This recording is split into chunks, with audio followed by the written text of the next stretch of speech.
Hello and welcome to the program. Washington has formally withdrawn from the Intermediate-Range Nuclear Forces Treaty with Moscow. After that, Russian President Vladimir Putin warned that Moscow would start developing short and intermediate-range land-based nuclear missiles if the United States started doing the same after the demise of a landmark arms control treaty.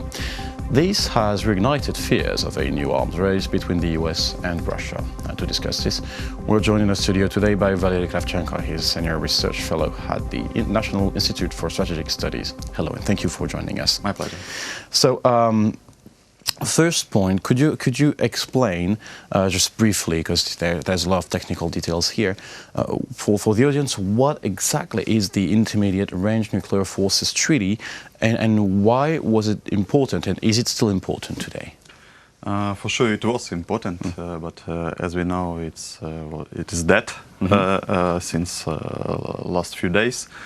It was adopted in the end of the Cold War period, so exactly it was an agreement between the United States and the Soviet Union, signed by the President Ronald Reagan and Mikhail Gorbachev, about the liquidation of the missiles, intermediate class missiles and short range class missiles, both from the United States and from the Soviet Union. It was signed in 1987, and till the collapse of the Soviet Union, till the 1991, mostly that agreement, that treaty was concluded and the liquidation was finished. United States shuttered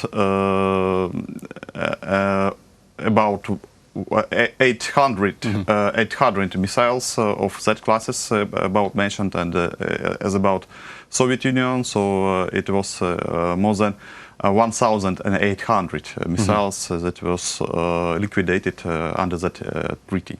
So the idea was for these two superblocs and two big powers to basically accept a certain limit of intermediate and de-escalate in some sort of way. Yes, of course, it's about the de-escalation and it's about the climate of the understanding, so-called разрядка and perestroika, and it's all what's happened in that era.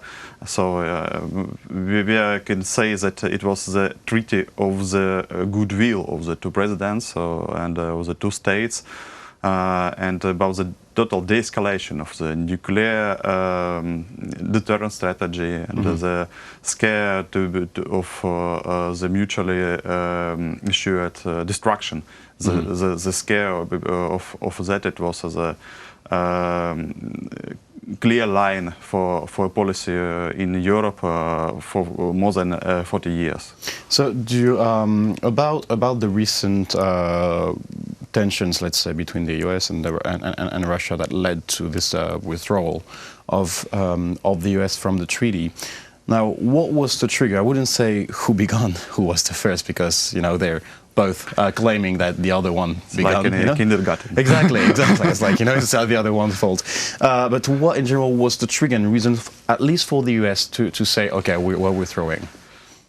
Let's say that obviously Russia undermined that treaty with the development of the missiles, cruise missiles and ballistic missiles, starting in the middle of 2000s. And it was clearly declared by the Putin in his famous Munich speech about the necessity to revitalize the treaty, and it was in 2007. And but of course we could say that that treaty was signed only by two parts. So it's Russia, Soviet Union, and then Russia. And by the way, Ukraine was a part of that treaty also as one of the countries of the Soviet Union and the United States. But the missile technologies and nuclear weapon, we could speak about the different actors in the world policy which having such technologies. First of all, we could say about China, India, Pakistan, Israeli. So a huge amount of the countries actually have this technology. So why it's banned only for 2 countries. So, and if you are talking about the new dimension of the deterrence and the scares of United States about security in the Pacific area, we first of all could speak about the China.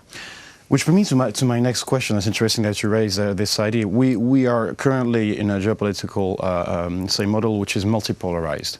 Have different powers. Of course, the US. You said China, which is now one of the first, if not the first power in the world. Is it realistic that that kind of treaty, like the ANF, can only be bilateral? Shouldn't those superpowers, let's say, have another kind of treaty and say, like, be all around the table and say, okay, we're de-escalating right now?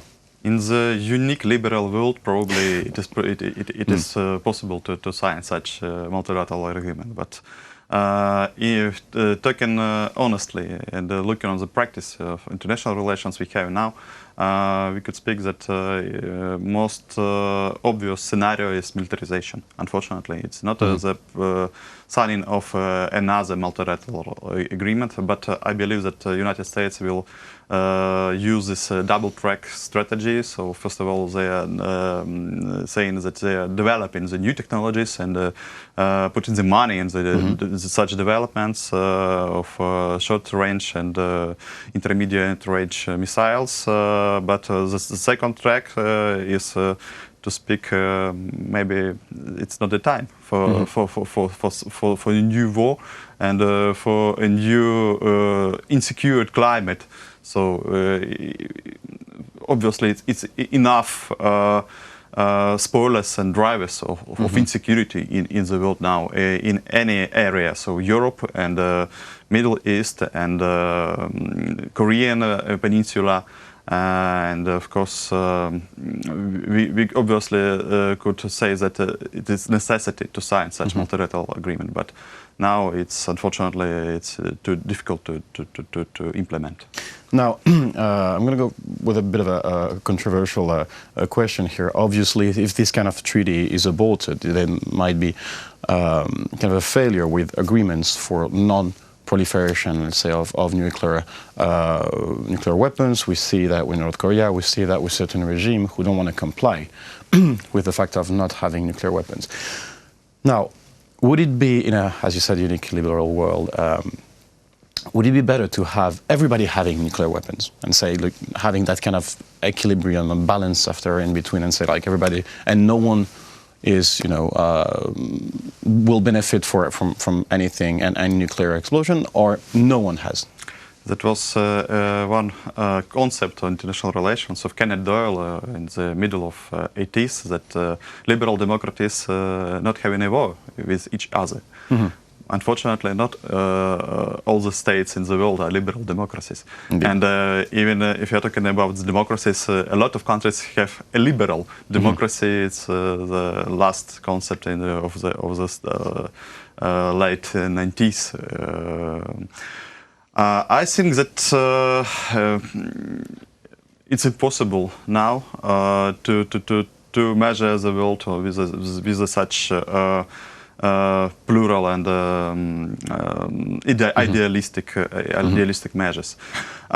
If you're talking about the nuclear weapon and in terms of that treaty, which was banned now, and I could say that nuclear deterrence preserved, and even now, if you are talking about this treaty, it's a treaty about the missiles of ground base. Still, we have an air component and naval component. And if you are talking about this missile, cruise missile of Russia on Iskander, that actually undermines this the treaty.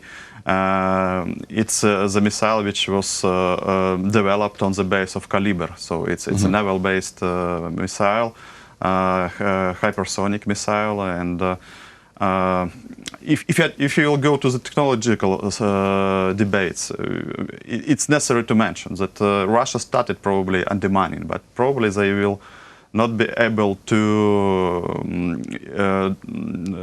put the money, enough money Why is that so? Because of sanctions or because of general yes, theme? first of all, about the economics measures, because Russia is an extensive economy, and it's not enough in potential to fight in this new race of weapons. And if you are talking about the concrete missiles race, we are talking about the Russian approach to provide this so-called glide missiles. So it's glide missiles which don't have an opportunity to maneuver. And if you're talking about the newest American missiles, it's a so-called boost glide missiles. It's ballistic boost glide missiles, and they have an opportunity to maneuver.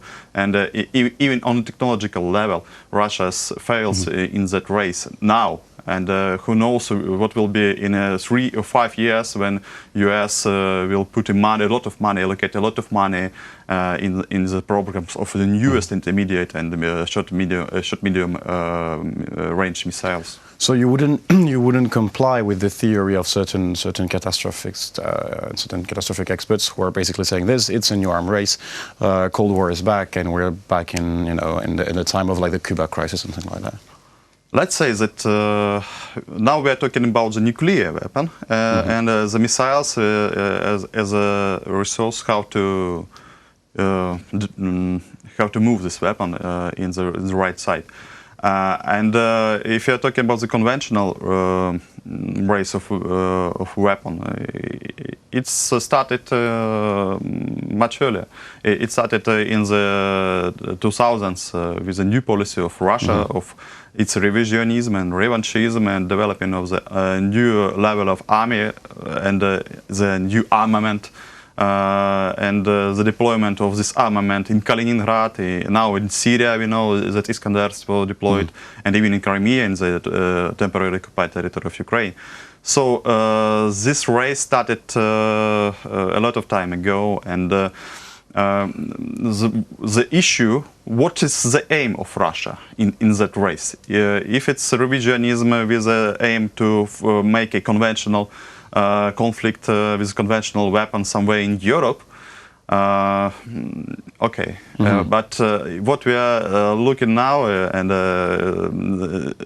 what we see from the Putin speeches is a kamikaze rhetoric.